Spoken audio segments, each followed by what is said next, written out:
He said he'd rather beat his meat than F you.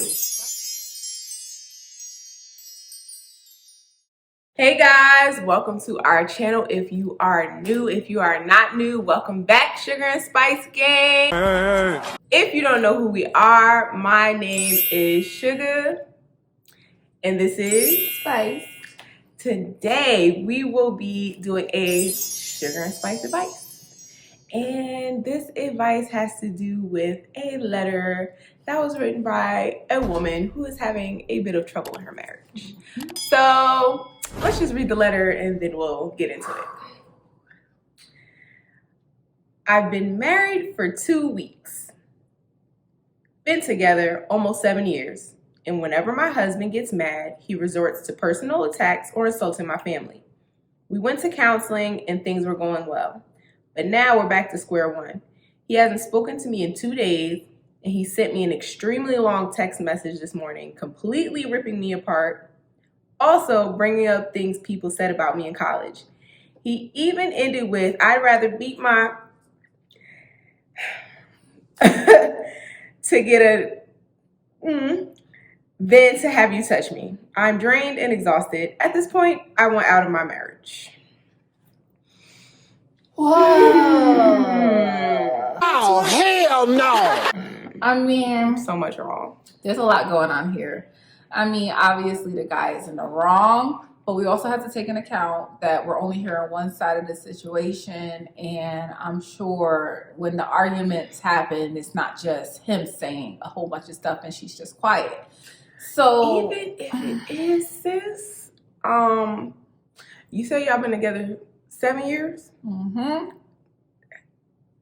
The question is, has he been doing, I'm pretty sure he's been doing this the whole 7 years. Are you ignoring red flags? Listen, there's no way you're married 2 weeks and then he switches like that after being together almost 7 years. There's just no way. It's not like, you can't be perfect gentleman out here, Mm-hmm. perfect partner, and then 2 weeks in, you're talking about, I'd rather beat my... No.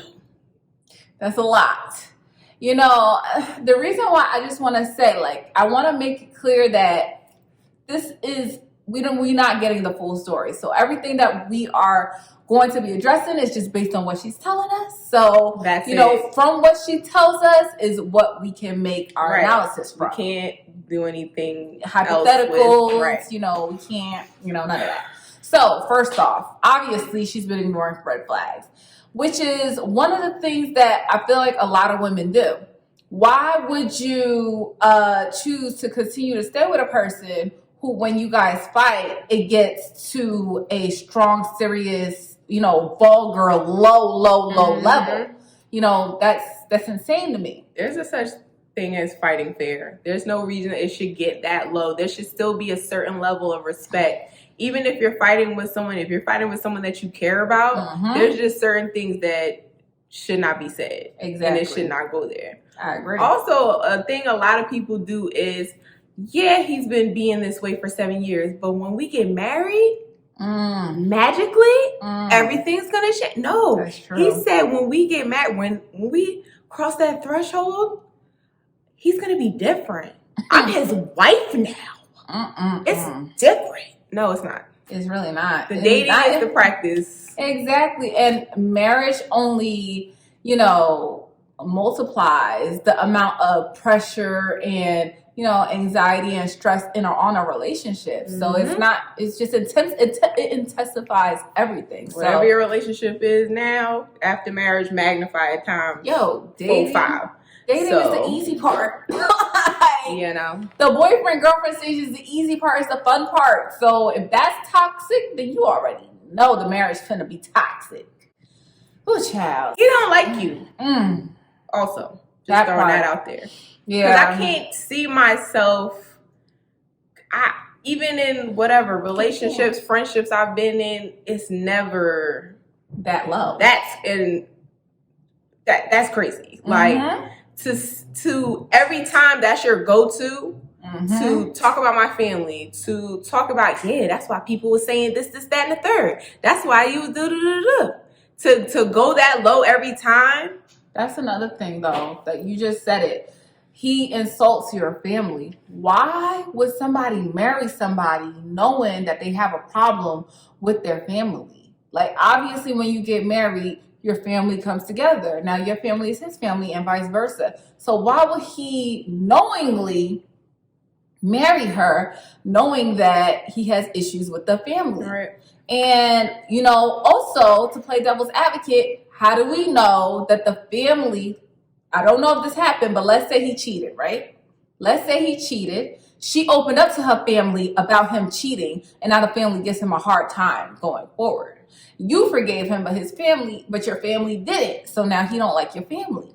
That's another thing. Like, when it comes to your relationship, it's so important to keep it just between you two for the most part, because a lot of the things you guys go through, you will be able to get past. But for other people, it's not going to be as easy for them to get past it. So you have to, be mature in your relationship. It should not be going there. It shouldn't. Like, why are you talking about my family? Because you still chose to marry me. Right. It just doesn't. And then also that now you're adding the fact that you've done it already is just a layer of disrespect that's sitting within the relationship. Let's say we get over that layer. Right. The fact that you continuously keep doing that every single time is just an added layer, because now it's like, again, if she is sharing this with the family, yeah, he said he'd rather, beat his meat than touch me. Yeah, he said that. Yeah, that's why your mama fat. Yeah, that's why it is. And then it just keeps building. Like, it's just layers of disrespect that now you can't even get over because so much has been said. There's something to be said about a person who always has to go below. Everybody loves to say, oh, yeah, I'm petty. Call me petty. No, that's not cute to me. There's something to be said about somebody that always has to go below the belt. Yeah. If you can't have a discussion, if you can't talk about it, like I said, even if you do argue, people do argue, they yell, but fighting fair is a thing. Exercise restraints. There's no reason those kind of words should be said to your wife. Mm-hmm. And then let's just talk about it. 2 weeks? You're in this marriage for 2 weeks? And that's why I say you had to be ignoring red flags. You barely out the honeymoon, sis. 2 weeks. 2 weeks, and this man is talking about he ain't talked to you in 2 days. Make it make sense. Anybody who's comfortable, like, giving you the silent treatment, not picking up your phone calls, sleeping at the next place for multiple days, it's like Suga said, he don't like you. He really don't like you. And there's no way possible. And that's why another reason you don't ignore red flags, because some people just get off on having somebody around that they can use as a punching bag. Yeah. Some people, they can have the ability, it's worth it to them to pretend to like you or to pretend to be cool with you. That's why you see situations all the time with friendships with jealousy within it and things like Frenemies. that. Yeah, because it's like, I don't like you. I'm going to keep you close just so I can hurt you. You're closer to me so I can hit you. It's easier for me to access these, for me to give you these uppercuts, for me to give you these shots to the face, for me to give you these shots to the chest. You're just a little bit closer so I can hurt you a little more. So it's just like the fact that he's saying these things and he does it every time, it's just, you've been forgiving him for 7 years, so why stop now? I mean, that's what I'm saying. He's used to having, he could have a bad day at work. He could come home, cuss you out, talk about your family, call you all types of names, say whatever. And woo, glad I got that. Feel so much She gonna forgive me later anyway. Glad I got that off my chest. Oh my goodness. Because I promise you, if he knew that it would be over because he was gone for 2 days, he would think twice about doing it. But you have a bad habit of forgiving him when he acts a fool. So what does he do? Turns it up every time. It's only going to get worse and worse and worse.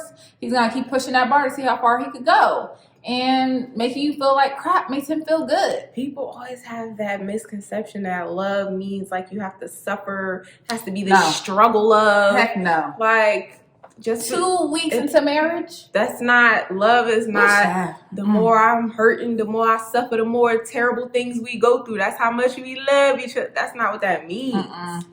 Then to say, he started bringing up things people said about me in college. That's crazy. So you've been talking about me behind my back to people who don't like me? Because he doesn't like you either. In college? That's gang.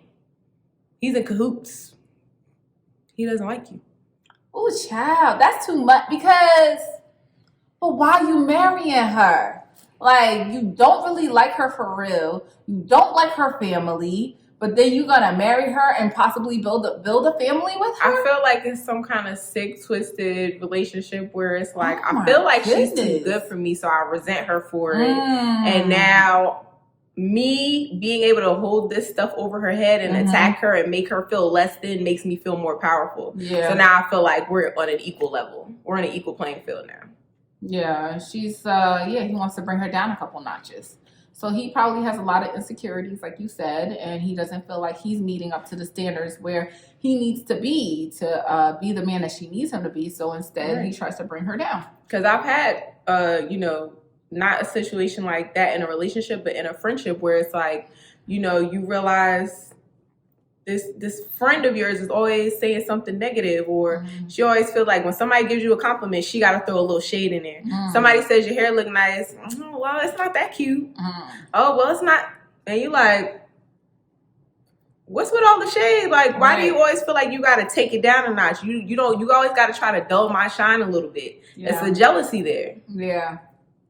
And husbands or wives can be jealous. People could be jealous of their spouses. That all is the a time thing. happens. That is a thing. Also, in the letter, she says that, they've gone to counseling and they were doing well for a little while. But again, I feel like when you have that inner jealousy, that resentment, you can only hide it but for so long. Yeah. It's gonna just seep out, even if you don't realize it. So it's like, oh yeah, we're going to therapy. Yeah, everything's going great. Yeah. Nah, that's just, it's all temporary. Yeah. So I just don't know how your ego can recover from this, your spirit can recover from this. At this point, it's not even like when somebody beats you down that much, it's going to start to affect the way you see yourself. And that's not fair to you. How do you try to live a life with somebody that says those things about you? How do you try to lay in bed with somebody and sleep with somebody and have kids with somebody who talks about you like a dog, your family? I mean, she didn't say if they have kids or anything in this letter, but again, like, if you really want to stick around for this and have your kids to be witness to this, it's like, just, how can you ever really fully truly believe that they really love you and they really want to be here? Because they don't. Because they really don't. I would not. Why would you ever want to see somebody that you love so hurt at your hands? Let me tell you something. I'm gonna tell this to my daughters. I'll tell this to my grandchildren. I'll tell this to my nieces. I'll tell this to everyone. Never let a man tell you he don't like you twice. Never let a man tell you he don't want you twice. And through his actions, he already has shown you. Through this text message, he already has shown you. Enough is enough. He don't have to say, I want a divorce. You can take that step. What he says. You can take that step. He could tell you. He's already told you what it is. He could buy you a Lamborghini tomorrow and give you $1 million and be like, I'm going to change. I love you. No. That don't mean crap, because look how long. He just want to keep you around longer so he could abuse you. Because he gets a kick out of it. It helps his self-esteem. It helps his ego. And, he gets a sick, twisted enjoyment out of it. So run for your life, girl. Yes, that's head for the hills. Get them divorce, pack your stuff up. Don't look back. Get them divorce papers. Honestly, it's like I just feel like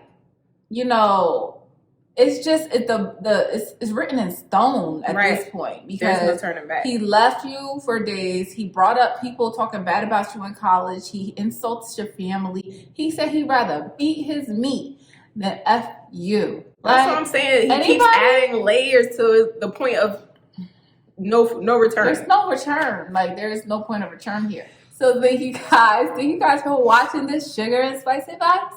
If you made it to the end of this video, throw some running emojis. Tell sis. Sis, run, sis. Throw some girl running emojis. You don't need it. In the comments. It's not worth it. Head for the hills, sis.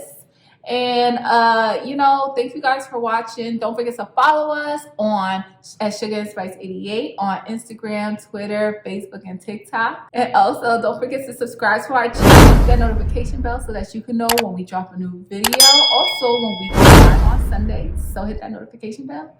And we look forward to seeing all of you beautiful people in the next video. Bye. Good morning.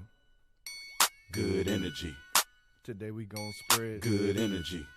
Today we gonna share Good energy. I go to work. Today gonna be a great day. Good Wake energy. up, thank God, drink water, meditate. Good First energy. 5 minutes will dictate your whole day. All about that positivity and raising up your frequency.